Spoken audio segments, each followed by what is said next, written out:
The Kia Telluride's infotainment system can sometimes freeze or become unresponsive. There are three main types of resets to address this. A soft reboot restarts the system without data loss, usually by holding the power button for 5 to 10 seconds.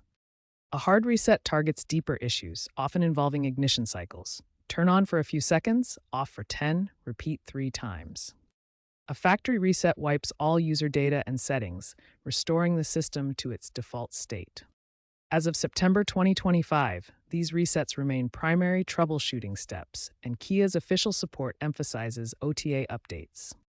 To perform a soft reboot, press and hold the infotainment power button until the system restarts. For a hard reset, try cycling the ignition, on for 5 seconds, off for 10 seconds, repeat 3 times. A factory reset is found in Settings General Factory Reset, requiring PIN confirmation, usually 000. Always perform resets when parked. Back up important data before a factory reset. Screen freezes often stem from software overload. Ensure your system has the latest OTA updates from Kia. Regular updates can prevent many issues. If problems persist, consult Kia's website or official app for further assistance.